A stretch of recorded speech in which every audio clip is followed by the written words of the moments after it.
नमस्कार। मैं Haridatt study with success point में आप सभी का स्वागत करता हूं। जैसा कि आप जानते हैं कि ज्योग्राफी के एक महत्वपूर्ण टॉपिक को आज हम लोग अध्ययन करेंगे और उस टॉपिक का नाम है ह्यूमिडिटी, जिसको आप हिंदी में आर्द्रता के नाम से जानते हैं। एक दृष्टिकोण से देखा जाए, ये जो आर्द्रता या ह्यूमिडिटी है हमारे क्लाइमेटोलॉजी का एक महत्वपूर्ण अंग है। अगर ये टॉपिक हमको समझ में आ जाए तो इसका मतलब है कि हम क्लाइमेटोलॉजी को बेहतरीन ढंग से समझ सकते हैं। तो आइए इस टॉपिक को बेहतरीन ढंग से हम लोग समझने का प्रयास करते हैं और इसको समझते हैं ताकि क्लाइमेटोलॉजी में हमारी पकड़ बहुत स्ट्रांग हो पाए।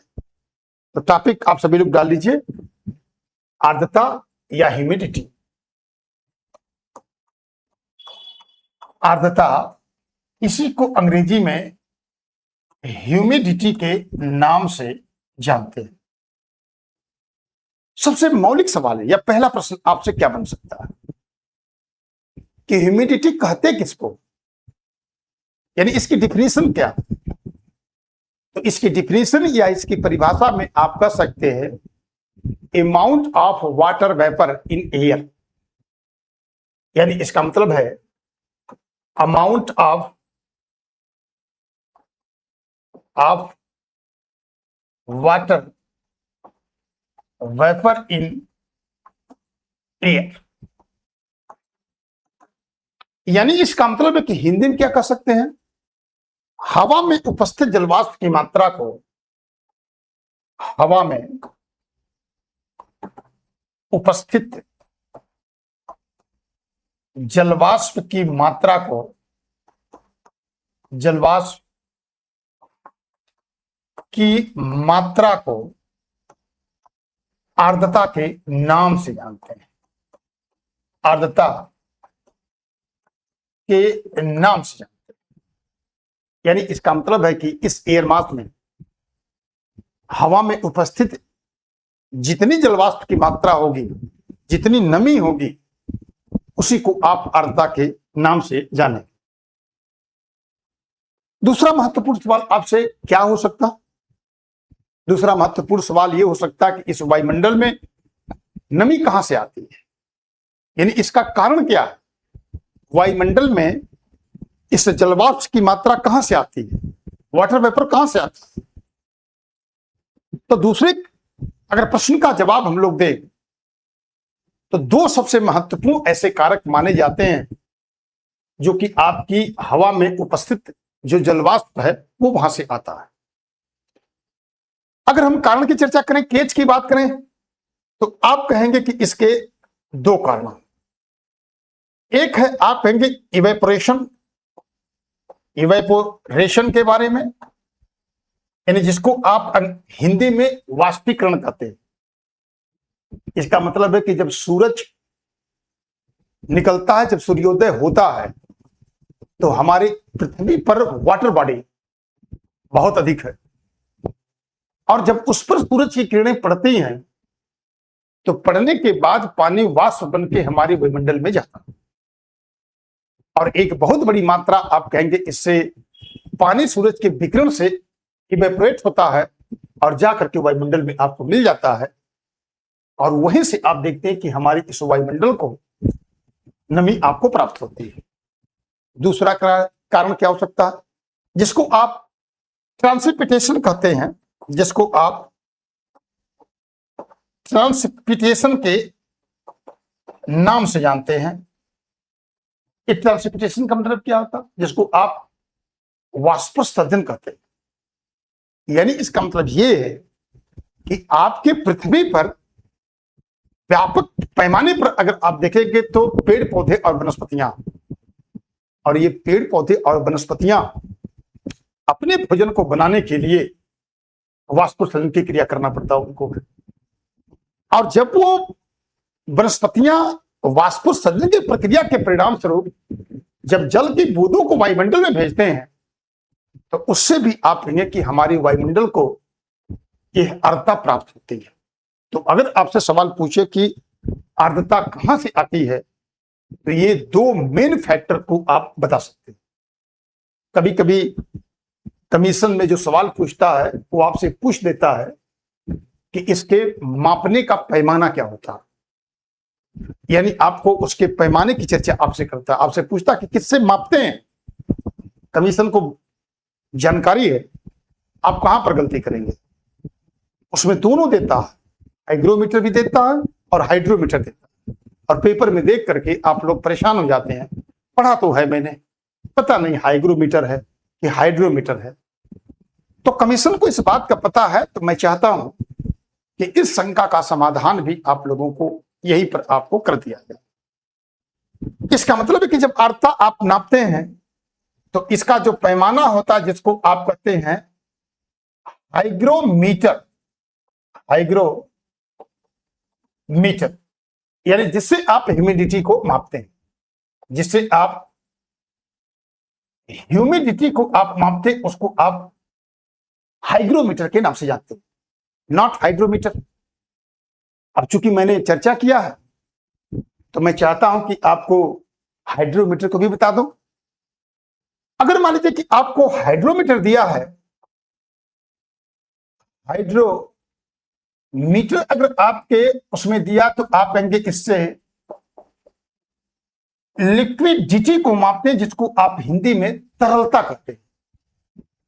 यानी अगर किसी तरल पदार्थ को अगर मापना है, उसके डेंसिटी को समझना, तो आप हाइग्रोमीटर से आप उसको मापते हैं। लेकिन अगर आपको हवा में उपस्थित जलवाष्प की मात्रा को मापना है तो आप हाइग्रोमीटर का इस्तेमाल करते हैं। तो मेरा ख्याल है कि आपको इतनी बातें क्लियर हो गई होंगी। अब सबसे बड़ी बात यह है कि अब तीसरा जो प्रश्न आपको आर्द्रता में आ सकता है वो आपको यह आ सकता है कि आर्द्रता के प्रकार कितने हैं, यानी कितने प्रकार की आर्द्रता आपकी होती है। तो आइए जरा हम लोग टाइप्स ऑफ ह्यूमिडिटी की चर्चा कर लेते हैं, यानी आर्द्रता के प्रकार की चर्चा कर लेते हैं। आर्द्रता के प्रकार की चर्चा कर लेते हैं, यानी types of humidity, types of humidity की चर्चा आपसे करते हैं और देखते हैं कि कितनी प्रकार की ह्यूमिडिटी आपसे होती है। वैसे आपको जो मूल आपका संबंध इसमें है वो सापेक्षिक आर्द्रता से होगा, जिसको आप रिलेटिव ह्यूमिडिटी करेंगे। लेकिन कहीं कहीं पर आपको दो आर्द्रता की भी बात आपको आती है। हो सकता है कि आपसे सवाल पूछ दे, चूंकि कमीशन में कई बार आपसे पूछ लेता है कि ह्यूमिडिटी को समझने के लिए कौन सी आर्द्रता की हमको आवश्यकता पड़ती है। तो ऐसी कंडीशन में हम लोग इसको समझ लेते हैं। तो मैंने कहा कि इसको तीन प्रकार की होती है। इसको जिसको आप एक विशिष्ट आर्द्रता कहते हैं, यानी विशिष्ट आर्द्रता के नाम से आप जानते हैं, जो पहला प्रकार है, और जिसको आप कह सकते हैं कि स्पेसिफिक, अंग्रेजी में आप कहने हैं थिक ह्यूमिडिटी के नाम से जानते हैं। अब सबसे बड़ी बात यह कि जो स्पेसिफिक ह्यूमिडिटी की बात हो रही है, अब उसमें अगर आपसे पूछा जाए कि स्पेसिफिक ह्यूमिडिटी या विशिष्ट आर्द्रता किसको कहते हैं, तो जैसा कि आप जानते हैं कि नाम से ही समझ में आ रहा। और उसमें अगर आप देखेंगे कि अगर हवा में उपस्थित जलवाष्प की मात्रा भार में और इसके बाद बटे जो इकाई भार की हवा, अगर उससे उसमें हम भाग दे दें तो जो उनके बीच रिलेशनशिप आता है उसी को हम विशिष्ट आर्द्रता के नाम से जानते हैं। यानी इसका मतलब है कि amount of water vapour in weight, यानी इसका मतलब है amount of water vapour in weight, यानी जिसको आप कह सकते हैं कि जो जलवाष्प है वो जलवाष्प भार में। अब बटे अगर मैंने आपको कहा कि जो इनकी यूनिट है, यूनिट जो आपकी इसकी इकाई हम मान के चल रहे हैं, दोनों को भार में हमको व्यक्त करना पड़ेगा, और उसके बीच जो रिलेशनशिप आएगा उसको यूनिट वेट फॉर एयर, यानी इकाई भार की हवा। जैसे मान लीजिए कि कोई मैंने हवा ले लिया, और मान लीजिए कि एक डिब्बा है, और इस डिब्बे में मैंने हवा को भर लिया, और इसके बाद तराजू पर रख करके इसको तौल लिया, यानी तराजू पर तौल लिया मैं इसको। अब मान लीजिए कि इसको लीटर में नहीं, मीटर में नहीं, ग्राम की बात मैं कर रहा हूं। तो मान लीजिए कि मैंने कोई इकाई आयतन की हवा को लिया, और मान लीजिए कि इसमें 400 ग्राम जलवाष्प है, और इसके बाद मैंने कहा कि ये 400 ग्राम जलवाष्प 1000 ग्राम में, यानी 1 किलो में, 1 किलो हवा में 400 ग्राम आपको जलवाष्प है। तो जो इनके बीच रिलेशन स्थापित हुआ है, इसी को आप विशिष्ट आर्द्रता के नाम से जानते। हिंदी में लिखना होगा तो आप लिख लेंगे कि जलवाष्प की मात्रा भार में, अगर आपको हिंदी में लिखना हो, क्योंकि मैं दोनों को लेके चलना चाह रहा हूं, जलवाष्प की मात्रा भार में बटे इकाई भार की हवा, इकाई भार की हवा, यही मैं कह रहा हूं आपको 400 बटे 1000 जो आपको निकल रही है, इसी को हम विशिष्ट आर्द्रता के नाम से जानते हैं। इनके बीच में एक विशिष्ट रिलेशन है, दोनों की यूनिट आपस में बराबर है। तो पहली तो हो गई आपको विशिष्ट आर्द्रता, जिसको आप अंग्रेजी में स्पेसिफिक ह्यूमिडिटी कहते हैं। दूसरी चर्चा करते हैं कि दूसरी प्रकार इसमें क्या, जिसको आप निरपेक्ष आर्द्रता कहते हैं, जिसको आप एब्सोल्यूट ह्यूमिडिटी कहते हैं। तो दूसरी जो टाइप्स होगा आपने, जिसको निरपेक्ष आर्द्रता के नाम से आप जानते हैं, और इसी को अंग्रेजी में एब्सोल्यूट ह्यूमिडिटी के नाम से आप जानते हैं, ह्यूमिडिटी के नाम से जानते हैं। अब आपको नाम से ही पता हो गया, एब्सोल्यूट जो किसी भी इकाई आयतन की हवा में जो वास्तव में जलवाष्प होता है, उसी को हम एब्सोल्यूट ह्यूमिडिटी या निरपेक्ष आर्द्रता के नाम से जानते हैं। अब इसको अगर मान लीजिए कि परिभाषित करने के लिए कहा जाए, या इसका सूत्र कहा जाए, amount of water vapour in weight बटे बाई जो इसकी यूनिट वॉल्यूम ऑफ एयर, यानी इसका मतलब आप क्या कहेंगे, अमाउंट ऑफ वाटर वेपर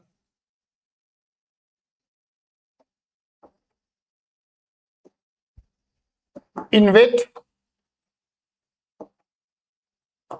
बटे unit volume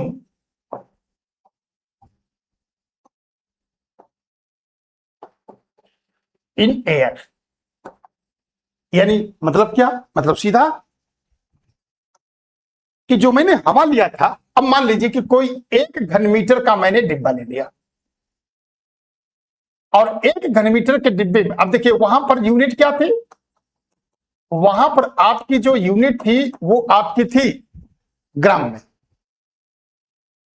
amount of water vapour in weight यानी भार में, इकाई मतलब हवा में उपस्थित जलवाष्प की मात्रा भार में, हिंदी में लिख लीजिए, हवा में उपस्थित जलवाष्प की मात्रा, उपस्थित जलवाष्प की मात्रा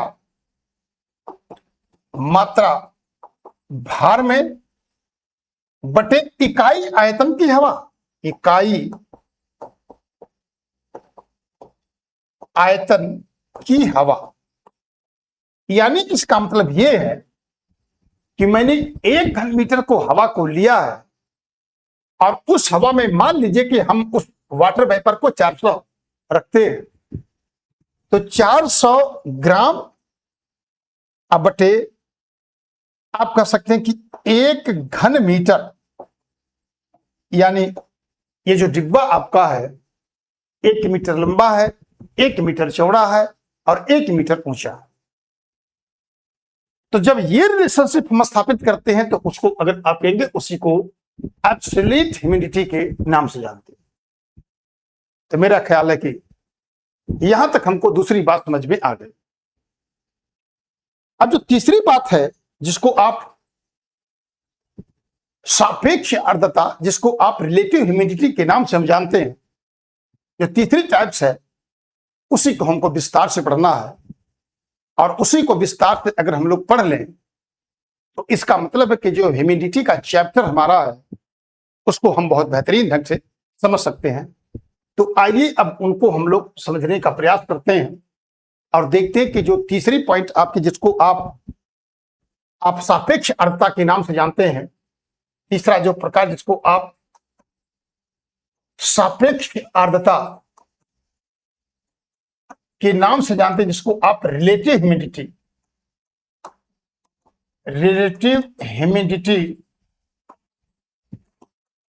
के नाम से जो जानते हैं, अब इसके बारे में हम लोग समझने का प्रयास करते हैं। क्योंकि आपने स्पेसिफिक ह्यूमिडिटी और दूसरी आपने एब्सोल्यूट ह्यूमिडिटी की चर्चा कर दी, अब हम लोग रिलेटिव ह्यूमिडिटी की चर्चा करते हैं। अब नाम से हमको समझ में आ रहा है कि इसको रिलेटिव ह्यूमिडिटी क्यों कहते हैं, क्योंकि इसका रिलेशनशिप है किसके साथ? टेम्परेचर के साथ। यानी इसका मतलब है कि टेम्परेचर जब घटेगा तो सापेक्षिक आर्द्रता पर प्रभाव पड़ेगा। तो टेम्परेचर के साथ जो हम इस ह्यूमिडिटी को रिलेशन को स्थापित करते हैं उसी को आप सापेक्षिक आर्द्रता के नाम से जानते हैं। और इसी का क्लाइमेटोलॉजी में अगर आप देखेंगे तो इसका बहुत ध्यान रखा जाता है। अब आइए जरा इसको हम लोग देखते हैं कि इसका माजरा क्या, उसके तापमान के साथ इसका क्या रिलेशन है। अब मान लीजिए कि ये आपका सरफेस ऑफ अर्थ है, ये आपका क्या है? Surface of earth, surface of earth. अब मान लीजिए कोई भी इकाई आयतन की हवा किसी कारणवश, अगर मान लीजिए कि ये हवा ऊपर की ओर उठती है,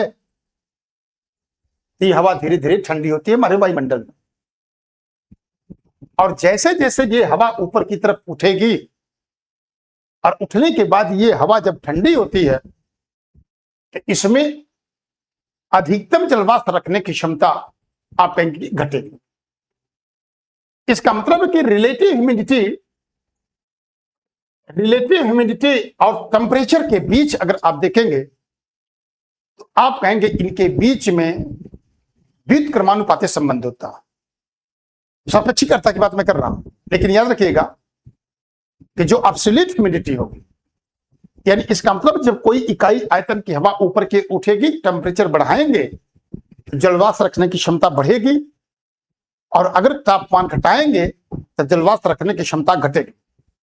यानी अगर एब्सोल्यूट ह्यूमिडिटी की बात करें, इसका मतलब है कि जब कोई चीज आप गर्म करते हैं तो गर्म करने के बाद उसके मॉलिक्यूल्स के बीच में दूरियां बढ़ती हैं, जो आपकी जलवाष्प है उसी के बीच में जाके बैठता है, जो अभी हम लोग उसकी चर्चा आपको करेंगे। तो आप कहेंगे कि इसका मतलब ये है, दो यहां पर इक्वेशन मैं आपको बता रहा हूं, एक तो रिलेटिव ह्यूमिडिटी की और एक आप सिर्फ कहेंगे जलवाष्प की मात्रा। तो पहली बात आप कहेंगे कि पहले मैं इसको बता देता हूं कि जैसे मान लीजिए कि तापमान और इसके बाद अगर आप कहेंगे इकाई आयतन की हवा में जल की घुलने की मात्रा के बीच में समानुपाती संबंध, यानी टेम्परेचर आपने बढ़ाया तो इसका मतलब है कि उसमें जलवाष्प के घुलने की मात्रा बढ़ेगी। तापमान आपने कम किया तो आप कहेंगे जलवाष्प घुलने की मात्रा कम हो जाएगी। इसका मतलब कि तापमान और हवा में जलवाष्प के घुलने के बीच अगर आप कहेंगे समानुपाती संबंध होता है, समानुपाती संबंध होता है।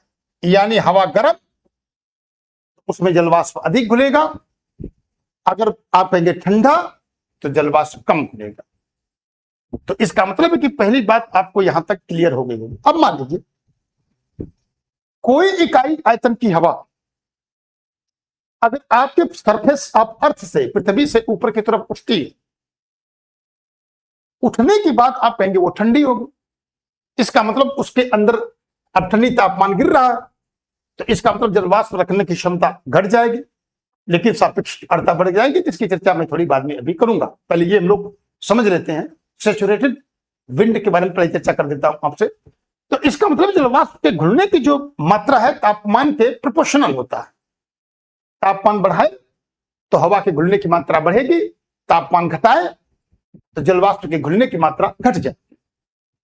अब मान लीजिए कि ये इकाई आयतन की हवा, अगर मान लीजिए कि इसमें अधिकतम जलवाष्प रखने की क्षमता, यानी इसका मतलब है जितनी इसमें घुलने की इसकी कैपेसिटी थी, उस कैपेसिटी के बराबर अगर कोई जलवाष्प उसमें है तो उसको आप संतृप्त हवा के नाम से जानते हैं। इसको सैचुरेटेड एयर के नाम से जानते हैं, इसी को संतृप्त हवा कहते हैं। संतृप्त हवा यानी इसका मतलब जब उसकी ह्यूमिडिटी, संतृप्त हवा के नाम से इसको जानते हैं,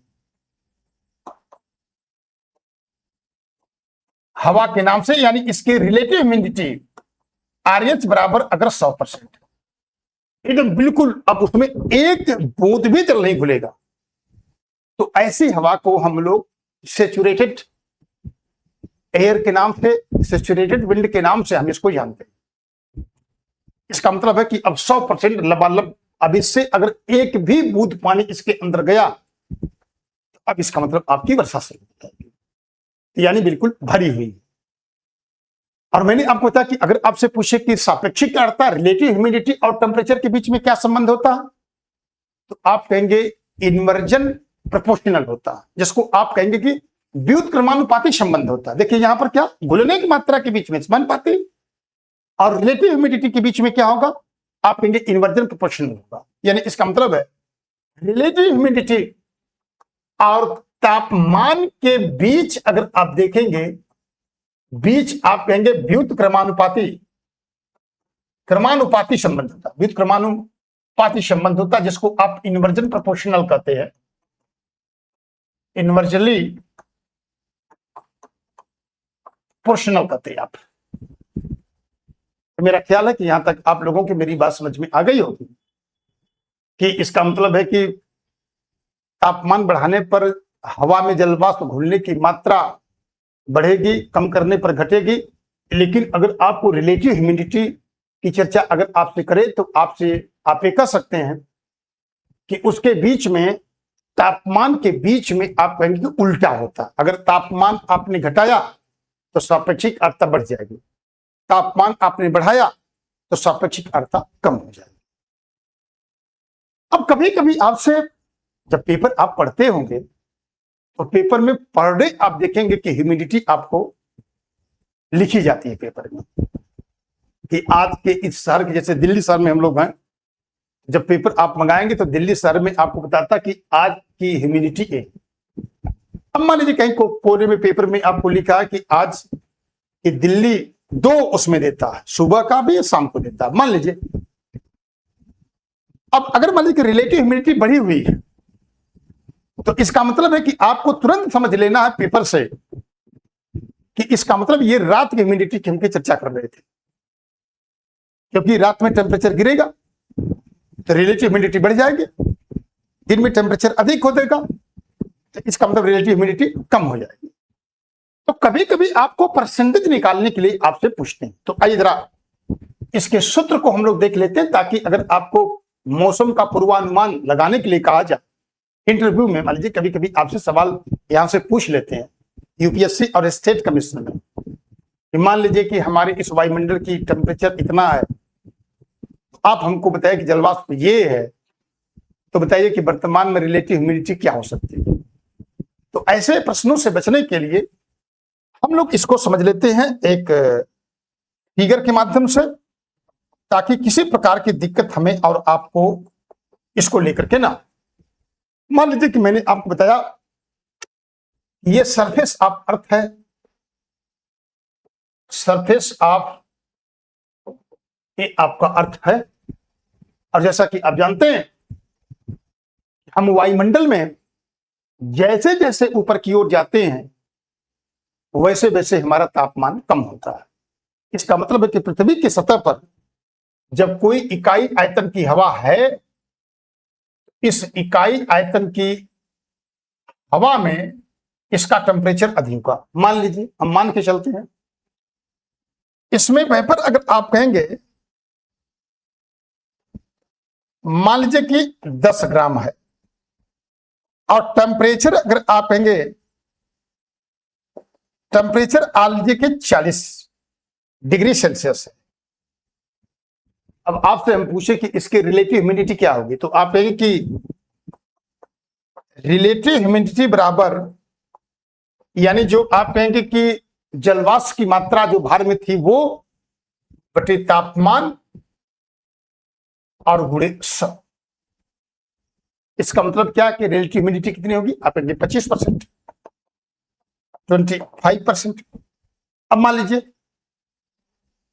ये हवा और ऊपर की ओर उठी, और इस हवा के और ऊपर उठने के परिणाम स्वरूप आपने देखा कि इसका टेम्परेचर, अब क्योंकि जलवाष्प तो उतना ही रहेगा, मान लीजिए कि जलवाष्प 10 ग्राम है और टेम्परेचर आप कहेंगे कि इसमें 30 डिग्री सेल्सियस हो गया, तो अब आरएस बराबर क्या होगा, 10 बटा यानी 10/30 इंटू 100, आप कहेंगे 33.33%। यानी देखिए तापमान गिर रहा है, रिलेटिव ह्यूमिडिटी बढ़ रही है।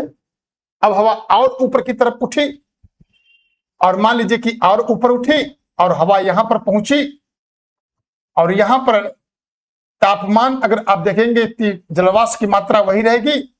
मान लीजिए कि तापमान गिर के 20 डिग्री सेल्सियस हो गया, आप कहें कि आरएच बराबर 10/20 इंटू 100 बराबर 50% रिलेटिव ह्यूमिडिटी हो गई।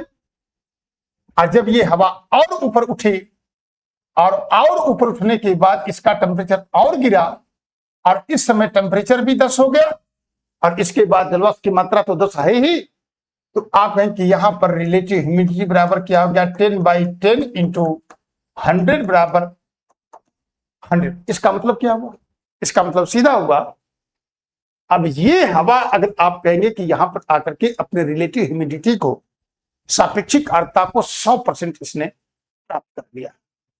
इसका मतलब हवा में एक बूंद भी जल अब नहीं घुलेगा। तो इसका मतलब है कि आपको यहां तक मैंने आपको एक बात को क्लियर कर दिया, ताकि किसी प्रकार की दिक्कत आपको ना हो।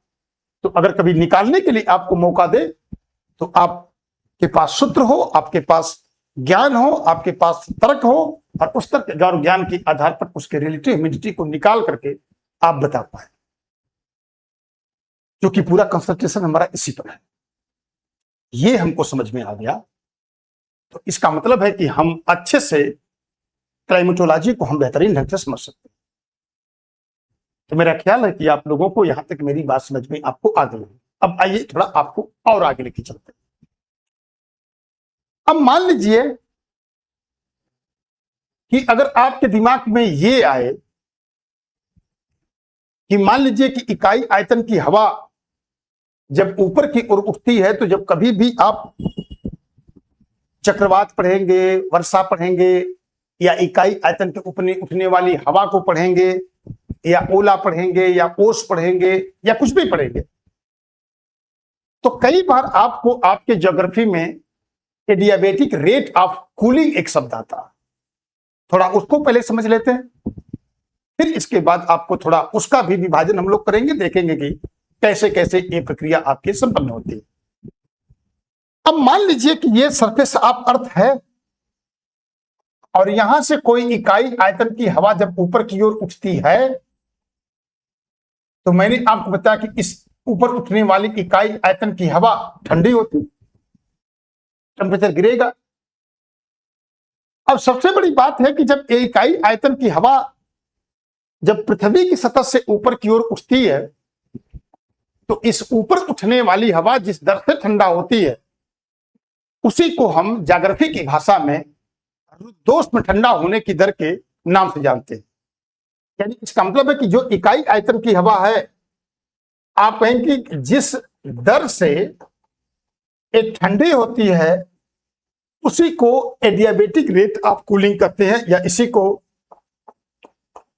रुद्धोष्म ठंडा होने की दर के नाम से जानते हैं। इसी को अंग्रेजी में आप लिख लीजिए एडियाबैटिक रेट ऑफ कूलिंग के नाम से जानते हैं। इसको आप लोग याद रखेंगे, एडियाबैटिक रेट ऑफ कूलिंग। अब आपको एक आपके मन में सवाल आना चाहिए कि जिसको आप करें कि जिस दर से ठंडी होती है, दर क्या, किस दर से ठंडी होती है? एडियाबैटिक रेट ऑफ कूलिंग हमारे वायुमंडल में हवा को किस दर से ठंडा करता है? तो आप याद रखिएगा कि जब कोई भी इकाई आयतन की हवा जब ऊपर की ओर वायुमंडल में उठती है, आप कहेंगे कि 1000 मीटर पर इस इकाई आयतन की हवा का जो तापमान है वो आप कहेंगे 10 डिग्री सेल्सियस डिक्रीज कर जाएगा, यानी घट जाएगा। 10 डिग्री सेल्सियस तापमान अगर आप कहेंगे कि इसका कम हो जाएगा, और ये आप कहेंगे बिल्कुल निश्चित है, श्योर है। यानी इसका मतलब है कि अगर कोई इकाई आयतन की हवा, अगर आपने सहारा के रेगिस्तान में उस हवा को लिया और उस हवा को अगर सहारा के रेगिस्तान में 1 किलोमीटर या 1000 मीटर के ऊंचाई पर लेके जाएंगे तो वो 10 डिग्री सेल्सियस टेम्परेचर कम ही होगा, ये बिल्कुल फिक्स्ड है। अब मान लीजिए कि किसी इकाई आयतन की हवा अगर आपने साइबेरिया में वर्षांश से अगर आपने उस इकाई आयतन की हवा को उठाया तो जो साइबेरिया के सरफेस ऑफ अर्थ पर टेम्परेचर होगा, अगर 1000 मीटर पर लेकर के जाएंगे तो वो टेम्परेचर 10 डिग्री सेल्सियस गिरेगा, उसमें कोई आप कहेंगे अंतर नहीं पाएगा। इसी को हम आप कहेंगे कि ज्योग्राफी की भाषा में एडियाबैटिक रेट ऑफ कूलिंग या उसी को रुद्धोष्म ठंडा होने की दर के नाम से जानते हैं, और ये आप कहेंगे कि निश्चित रहता है। अब आप हमसे ये कह सकते हैं कि सर हमने तो ये भी किताबों में पढ़ा है कि 165 मीटर ऊपर जाने पर तापमान गिर जाता। बिल्कुल सही आप कह रहे हैं। तो विद्वानों ने उसको नॉर्मल लैप्स रेट बताया, जिसको सामान्य तापमान की गिरावट की दर कहते हैं। यानी जो दूसरा आप देखते हैं कि 165 मीटर ऊपर जाने पर 1 डिग्री सेल्सियस तापमान जब कम होता है तो आप उसको सामान्य तापमान के गिरावट की दर कहते हैं। गिरावट की दर, इसी को आप नॉर्मल लैप्स रेट कहते हैं, रेट के नाम से जानते हैं। ये सामान्य तापमान की गिरावट की दर, लेकिन याद रखिए कि यह निश्चित नहीं। अब मान लीजिए कि आपने इकाई आयतन की हवा को सहारा के डेजर्ट में 165 मीटर ऊपर लेके गए तो हो सकता है कि टेम्परेचर आपका आधी डिग्री सेल्सियस भी न गिरे, लेकिन अगर वही इकाई आयतन की एक हवा साइबेरिया में लेके गए तो हो सकता है कि आपको 165 मीटर जाने पर वो 1.5 डिग्री सेल्सियस गिर जानी चाहिए। ये फिक्स्ड है, ये फिक्स्ड नहीं है। तो दोनों के बीच के अंतर आप समझ गए कि दोनों के बीच का अंतर क्या है। यानी इसमें आप कहेंगे फिक्स्ड है और ये कहेंगे कि आपकी फिक्स्ड नहीं। मेरा ख्याल है कि आपको यहां तक मेरी बात क्लियर हो गई। अब आइए, अब थोड़ा सा हम लोग सापेक्षिक आर्द्रता पर अपनी बात को कंसंट्रेट करते हैं और देखते हैं कि हमारी सापेक्षिक आर्द्रता पर जो बात को मैं कंसंट्रेट करना चाहता हूं, जो आपको समझाना चाहता हूं, उसको हम लोग कैसे समझे और कब बारिश होगी, कब हिमपात होगा, कब ओला पड़ेगा, इसके बारे में थोड़ा आपको समझाने की कोशिश मैं आपको करता हूं। आइए थोड़ा इस बात को और आगे, मैं इस क्रिया को और आगे बढ़ा देता हूं।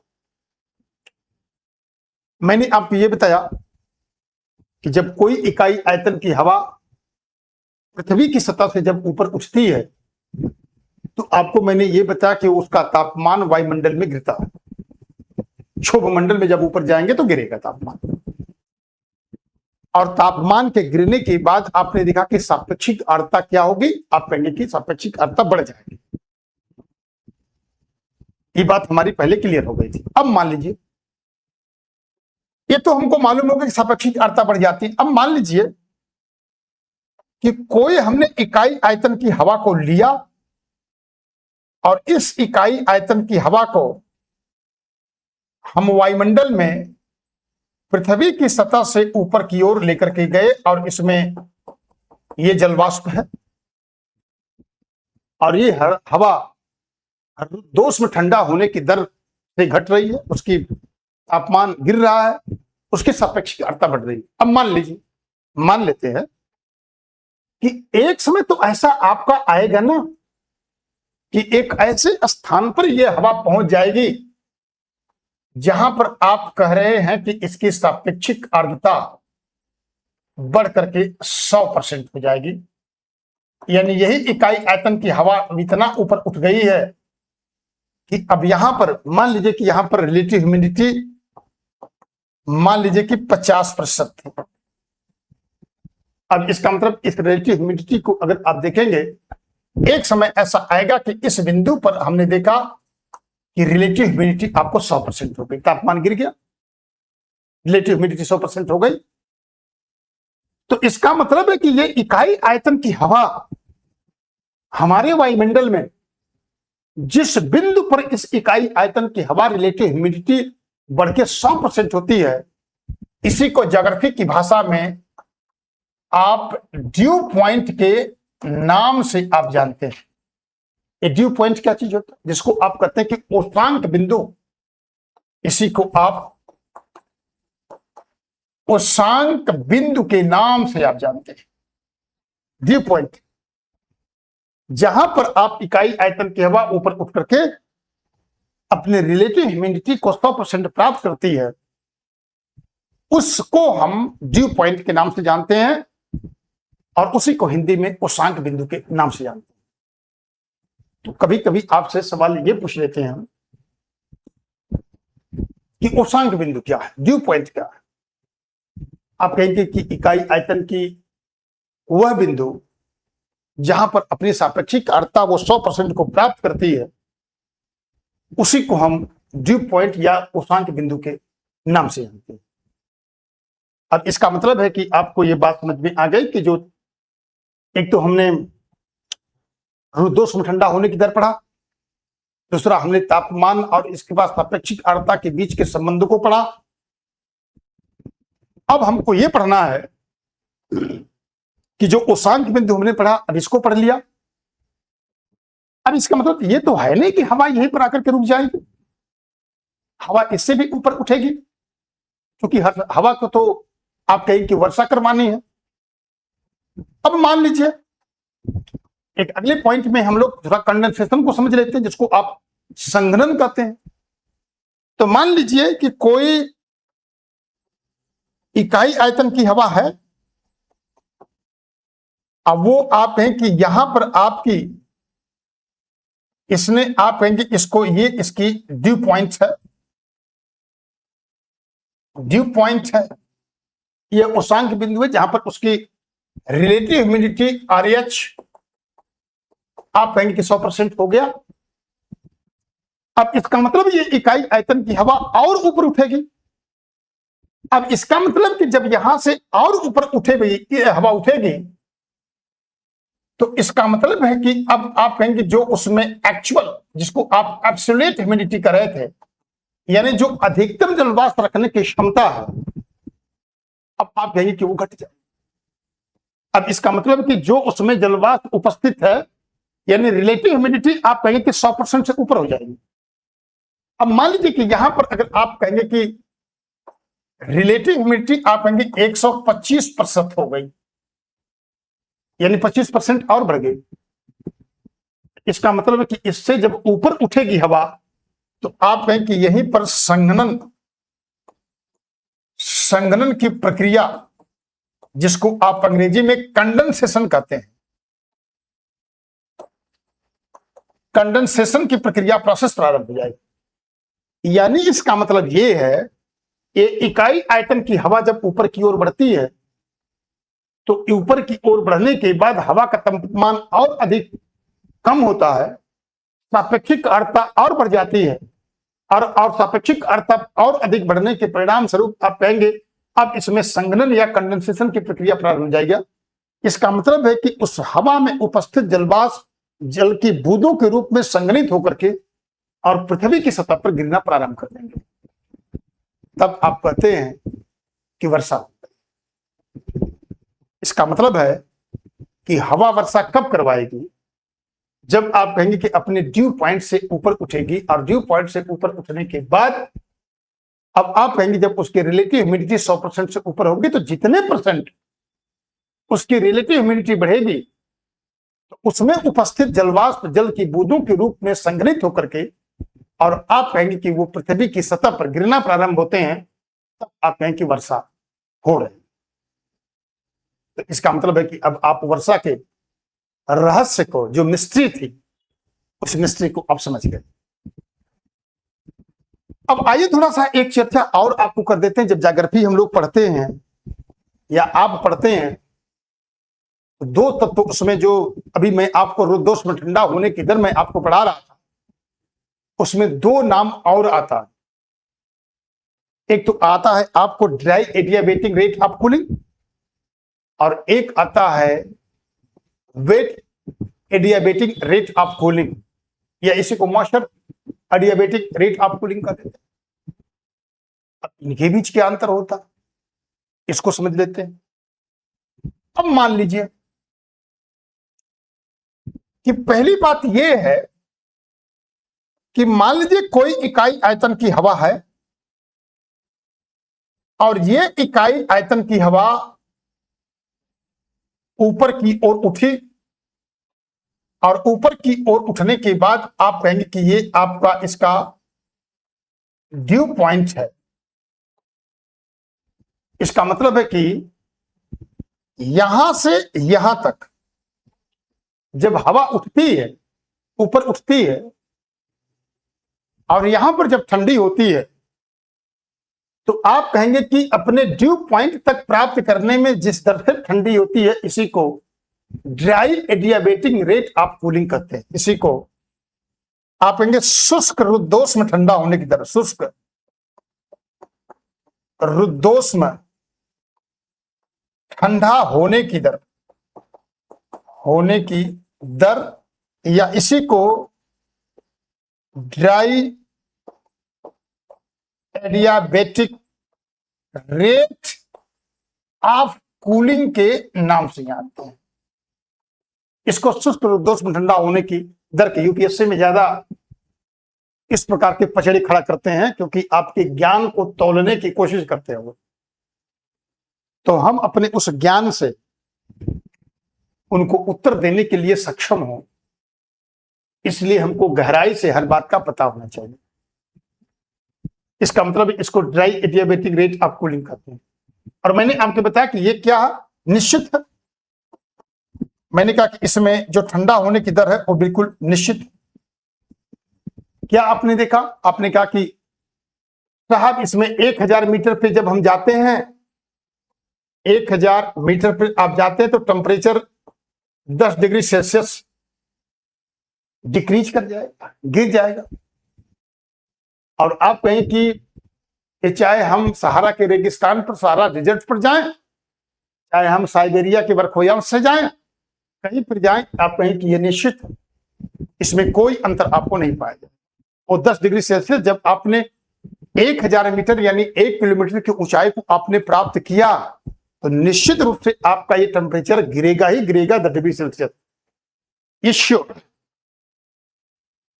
तो इसको विद्वानों ने कहा कि इसको dry adiabatic rate of cooling, जिसको शुष्क रुद्धोष्म ठंडा होने की दर के नाम से जानते हैं।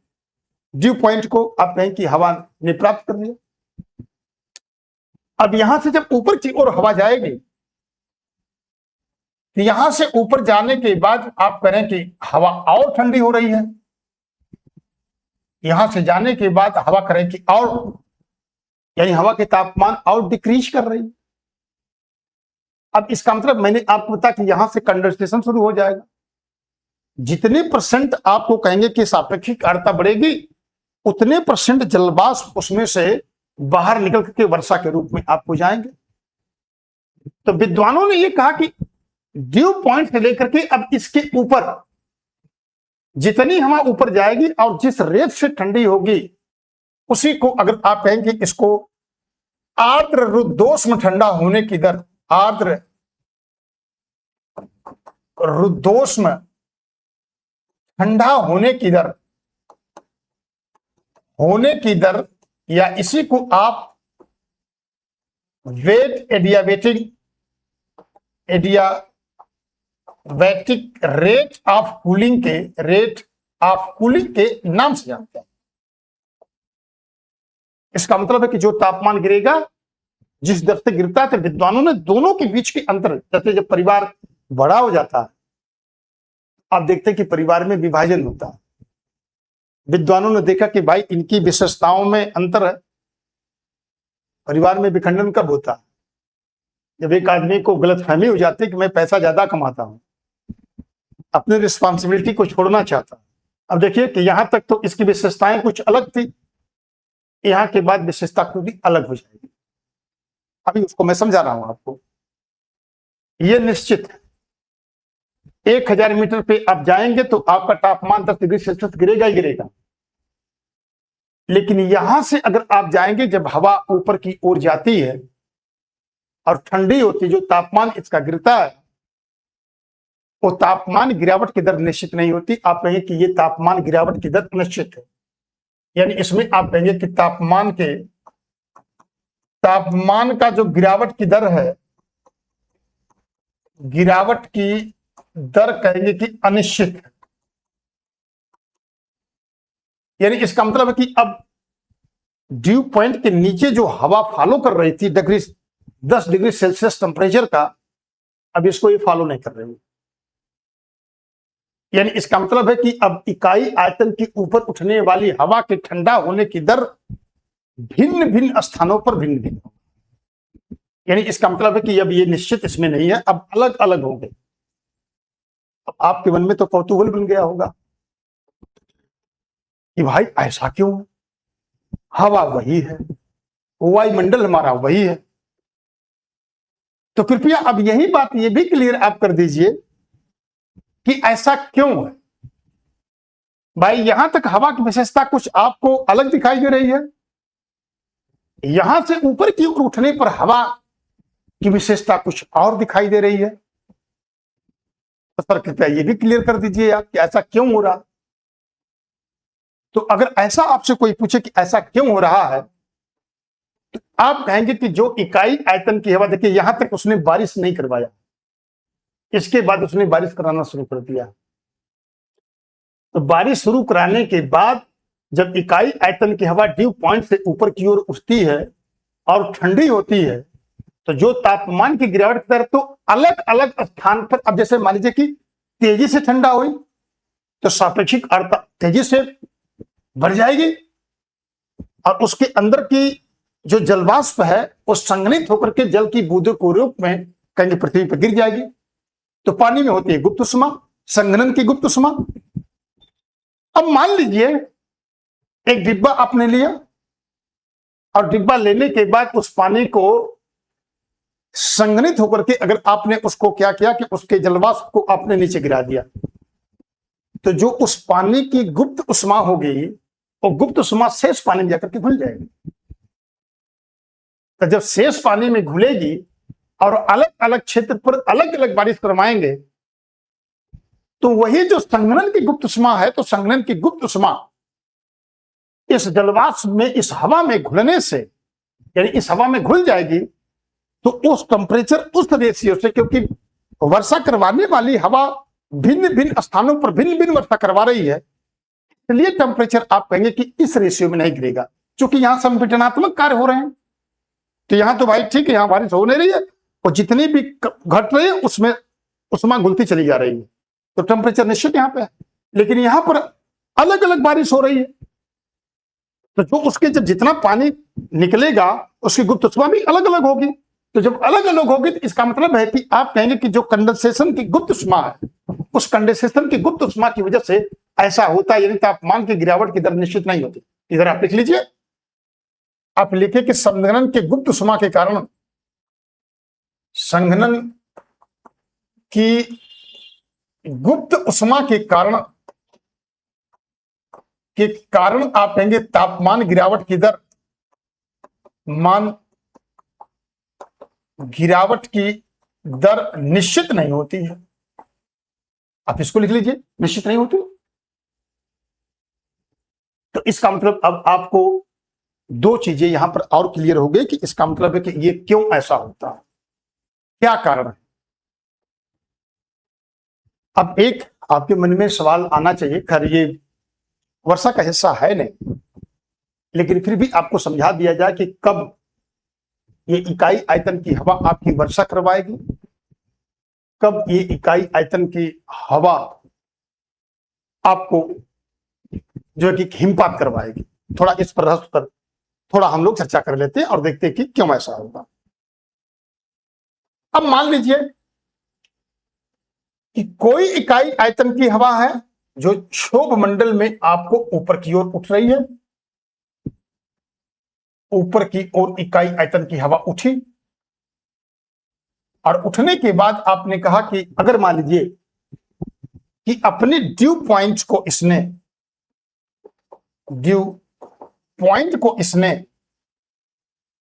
अगर मान लीजिए कि उसने 5 degree Celsius, 10 degree Celsius, 15 degree Celsius, यानी इसका मतलब कि 0 डिग्री से ऊपर अगर उसने प्राप्त किया, तो इसका मतलब है कि ये इकाई आयतन की हवा अब क्या करवाएगी, आप कहेंगे वर्षा करवाएगी। ये क्या करवाएगी, यही हवा आप कहेंगे ये वर्षा करवाएगी। क्यों करवाएगी, क्यों? क्योंकि उसने अपने ड्यू पॉइंट को 0 डिग्री सेल्सियस से ऊपर को प्राप्त किया।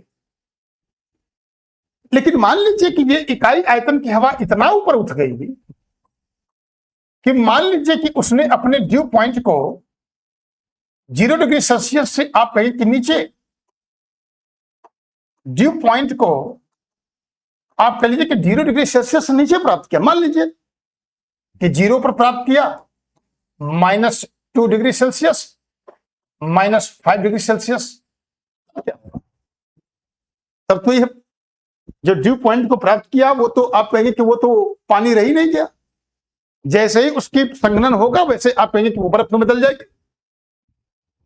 अब आप कहेंगे ये क्या करेगी, यही आप कहेंगे हिमपात करवाती है। हिमपात, यही जो है कि आप कहेंगे हिमपात करवाती है। तो अगर मान लीजिए कि आपके घर के अगल बगल अगर वर्षा हो रही है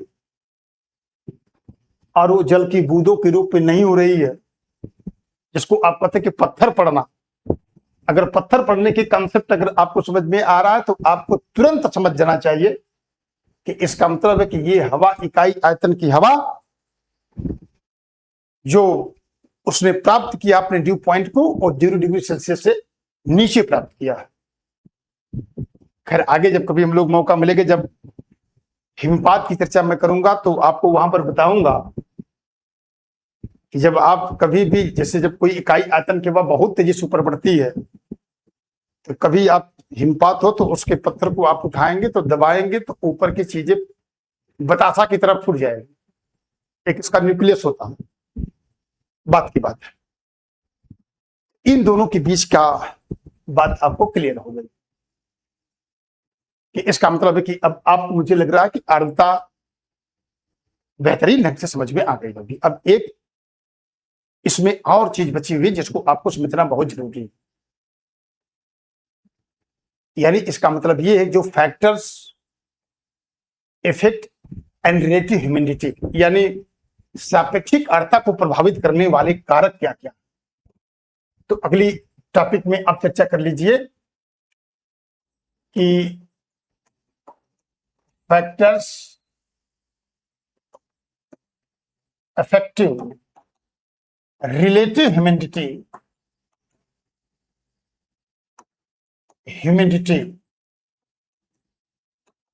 यानी जिसको आप कह रहे हैं कि सापेक्षिक आर्द्रता को प्रभावित करने वाले कारक, प्रभावित करने वाले कारक की चर्चा हम लोग कर लेते हैं। अब अगर मान लीजिए कि पूरी आप जो मैंने आपको पढ़ाया है अगर उसको आप अगर ध्यान से पढ़ें और ध्यान से देखें तो आपको क्या लगेगा, आप चाहें तो उसके कारकों को निकाल सकते हैं। तो पहला कारक क्या होगा, यानी कि पहला कारक इसमें होगा तापमान, जिसको टेम्परेचर आप कहते हैं, तापमान जिसको आप टेम्परेचर के नाम से आप जानते हैं। आपने देखा कि तापमान सापेक्षिक आर्द्रता को बहुत गहरे स्तर तक प्रभावित करता है। इसको तो यहां व्याख्या करने की जरूरत है नहीं, क्योंकि मैं तो पूरा तापमान और रिलेटिव ह्यूमिडिटी के बीच के संबंध की मैंने विस्तार से चर्चा आपको किया। तो दूसरी बात आप कहेंगे कि पहली बात यह हुई कि वो टेम्परेचर, यानी आप कहेंगे सापेक्षिक आर्द्रता और तापमान के बीच में इनवर्सल प्रोपोर्शनल संबंध होता है, यानी इसको आप विद्युत क्रमानुपाती संबंध के नाम से आप जानते हैं। तो पहली बात आपको भी हम लोग विस्तार से इसके बारे में पढ़ चुके हैं, यहां दोहराने की आवश्यकता नहीं है। दूसरा क्या, अमाउंट ऑफ वाटर पेपर, यानी जल वाष्प की मात्रा जिसको आप बोलते हैं। तो दूसरा कारण आप कह सकते हैं कि जल वाष्प की मात्रा, जिसको आप अमाउंट ऑफ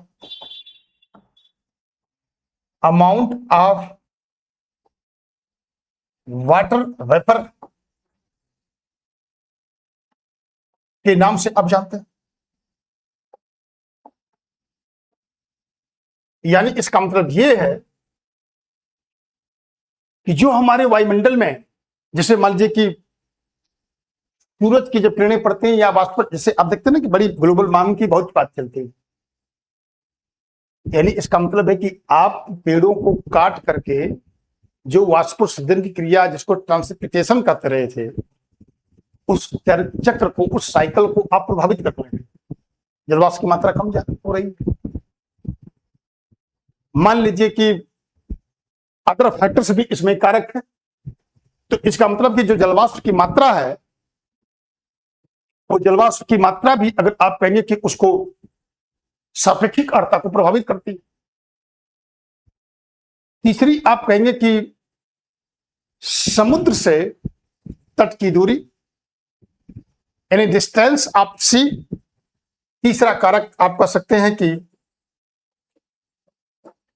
समुद्र से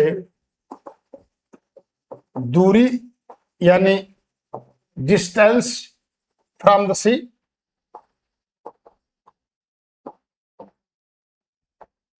फ्रॉम दिस सी। अब जैसे अभी मान लीजिए कि आप मुंबई में हो, आप कोलकाता में, आप कर्नाटका में हो, तो जब कभी हम लोग पढ़ते हैं तो आप देखते हैं कि जो समुद्र से दूरी होती है, यानी जो तटीय इलाका होता है, जो कोस्टल एरिया है, इस कोस्टल एरिया में अगर आप देखेंगे जब सूर्योदय होता है, तो सूर्योदय होने के परिणाम स्वरूप अगर आप देखेंगे तो बड़ी तेजी से आप कहेंगे कि वाष्पीकरण की प्रक्रिया होती है, और वहां पर वो जलवाष्प, यानी समुद्र के सतह पर जो एयर मास होता है, उसमें अधिकतम जलवाष्प की मात्रा होती है। जो आप देखते हैं कि land bridges and sea bridges, उसका प्रभाव जब कभी मौका मिलेगा तो उसके बारे में चर्चा हम लोग करेंगे। तो समुद्र से दूरी जो अगर आप कहेंगे कि इसमें आपको ये दिखाई आपको देती है। तीसरा कारक आपको ये होगा।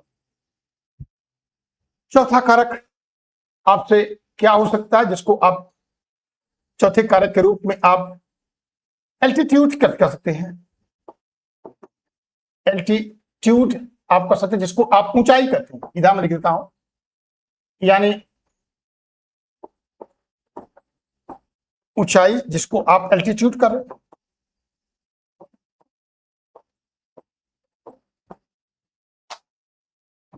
जैसे कभी आप मान लीजिए कि ये एक पहाड़ है, यह एक पहाड़ है, तो जैसे जैसे आप इसके ऊपर जाएंगे वैसे वैसे तापमान कम होगा। जब तापमान कम होगा तो तापमान के कम होने के बाद अगर आप कहेंगे कि इसका मतलब है कि उसकी सापेक्षिक आर्द्रता क्या हो जाएगी, आपकी सापेक्षिक आर्द्रता बढ़ जाएगी। तापमान गिरेगा, सापेक्षिक आर्द्रता कम होगी। ऊंचाई भी इसमें क्या है कि एक फैक्टर के रूप में आपको काम करती है। पांचवा क्या है, आप कहेंगे वेजिटेशन, यानी वनस्पतियां। आप कहेंगे वनस्पतियां भी अगर आप देखेंगे तो ये आपको प्रभावित करती है, जिसको आप वेजिटेशन कर रहे हैं, वेजिटेशन कर रहे हैं वनस्पतियां। देखा ना, ग्लोबल वार्मिंग के बारे में आपको बता रहा था कि इसका मतलब है कि अगर आप वनस्पतियों को ज्यादा खत्म करेंगे, जो अमेजन के जंगल है आप काट को उसको खत्म करेंगे, तो इसका मतलब है कि आप जो साइकिल है उसको तोड़ेंगे और इससे जो है कि सापेक्षिक आर्द्रता पर नकारात्मक असर पड़ता है। वर्षा कम होगी, वायुमंडल में अगर जलवाष्प जाएगा ही नहीं तो वर्षा कहां से होगी। छठवां जो कारक अगर आप कर सकते हैं कि इसमें आप लैटिट्यूड, जिसको आप अक्षांश कहते हैं, अक्षांश भी अगर आप देखेंगे तो इसको प्रभावित करता है। लैटिट्यूड भी आप कहेंगे इसको प्रभावित करता है। कैसे? जब आप निम्न अक्षांशों से उच्च अक्षांशों की तरफ जाते हैं तो आप कहें कि सापेक्षिक जो आर्द्रता है, आप एक सापेक्षिक आर्द्रता आपकी बढ़ती, यानी इसका मतलब है कि तापमान घटेगा। सूरज कहां चमकता है? आपके सूरज जो चमकता है वो साल भर 23.5 अंश दक्षिण मकर रेखा से 23.5 अंश कर्क रेखा उत्तर में आपके दोनों के बीच में चमकता है। तो सर्वाधिक जो विकिरण होती है उन्हीं दोनों के बीच में मिलती है। और जैसे जैसे आप सूरज की जहां किरणें सीधी पड़ेंगे, लंबवत होंगी, वहां टेम्परेचर अधिक होगा और उस टेम्परेचर के अधिक होने से आप कहें तो वहां वाष्पीकरण प्रक्रिया अधिक होगी, वहां पर एब्सोल्यूट ह्यूमिडिटी तो अधिक हो, लेकिन सापेक्षिक आर्द्रता कम होगी क्योंकि तापमान अधिक है। जैसे जैसे आप ध्रुवों की तरफ जाएंगे वैसे वैसे सूरज की किरणें तिरछी पड़ेंगी। तो सूरज की किरणों की तिरछी पड़ने की वजह से आप कहें कि उसका टेम्परेचर कम होगा, रिलेटिव ह्यूमिडिटी क्या हो जाएगी, आप बढ़ जाएगी। तो आप यहां पर भी कर लेंगे। तो यहां तक मेरी बात आपको समझ में आ गई होगी। अब कभी कभी आपको एक गूढ़ चीजें, जैसे मैंने कहा कि जब परिवार बड़ा हो जाता है तो अलग अलग डिवीजन हो जाते हैं, तो कभी कभी सापेक्षिक आर्द्रता के आधार पर भी आपसे इंटरव्यू या सवाल आपसे पूछे जा सकते हैं। इंटरव्यू भी पूछा जा सकता है और आपको मेंस प्री में तो पूछा ही जाता। तो इसका मतलब है कि जो सापेक्षिक आर्द्रता है, तो सापेक्षिक आर्द्रता के मात्रा के आधार पर सापेक्षिक जो आर्द्रता है उसकी मात्रा के आधार पर भी अगर आप देखेंगे, आधार पर इसमें आप देखेंगे कि एक अलग आपको आप कहेंगे कि इसमें इसका नामकरण किया गया। पहला नामकरण किया जिसको आप पर ह्यूमिड कहते हैं। क्या कहते हैं? जिसको आप पर ह्यूमिड कहते हैं। यानी इसका मतलब कि जब आपके हवा में 75% से अधिक अगर ह्यूमिडिटी है तो उसको आप पर ह्यूमिड कहते हैं। अगर मान लीजिए कि अगर आपकी हवा में जो दूसरा इन्होंने डिवाइड किया है उसको ह्यूमिड बताया है, अगर मान लीजिए कि आपके हवा में आप कह सकते हैं कि 60 से 75% के बीच में अगर ह्यूमिडिटी है तो इसको ह्यूमिड कहते हैं। जब मैंने कहा कि यूपीएससी से लेकर के स्टेट कमीशन में ऐसे सवाल आपसे पूछे जाते हैं। तीसरी जो है कि आप कहते हैं जिसको आप सब ह्यूमिड कहते हैं, सब ह्यूमिड के नाम से जानते हैं। ये कब होता है? आप कहेंगे 60 से 50% अगर मान लीजिए कि ह्यूमिडिटी आपकी है 50% के बीच में है, सब ह्यूमिड कहते हैं। अगर मान लीजिए कि 50 से चौथा आप कहें कि अगर मान लीजिए कि सेमी एरिड, अगर मान लीजिए कि ह्यूमिडिटी की मात्रा अगर आप कहेंगे आपके जलवाष्प में अगर 50 से 40% है, और पांचवा आप कहें कि इसको एरिड, अगर मान लीजिए कि 40% से अगर आप कहें कि बिलो है यानी नीचे। इस रेशियो को जरूर आप देख लें क्योंकि ये बड़े काम की चीज है और अलग अलग नाम से इसको पुकारा जाता है। तो मैंने सोचा कि एक टॉपिक के माध्यम से, और चूंकि आज आपका इंडिपेंडेंस डे है तो मैंने चाहा कि एक स्पेशल क्लास आप लोगों को दिया जाए, कम लिखवाया जाए, बेहतरीन समझाया जाए।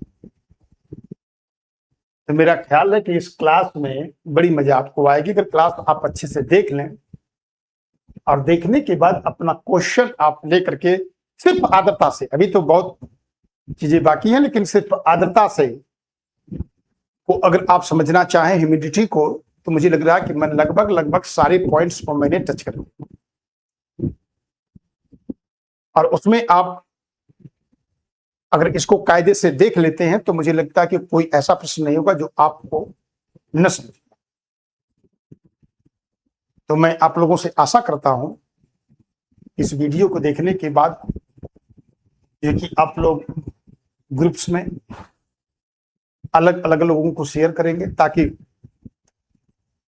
ये क्लास सबको मिले और इस क्लास से अधिक लोग लाभान्वित हों। तो अब इन्हीं सभी बातों के साथ मैं चाहता हूं कि अपने शब्दों को विराम देना चाहता हूं। आप लोगों का बहुत बहुत धन्यवाद। नमस्कार।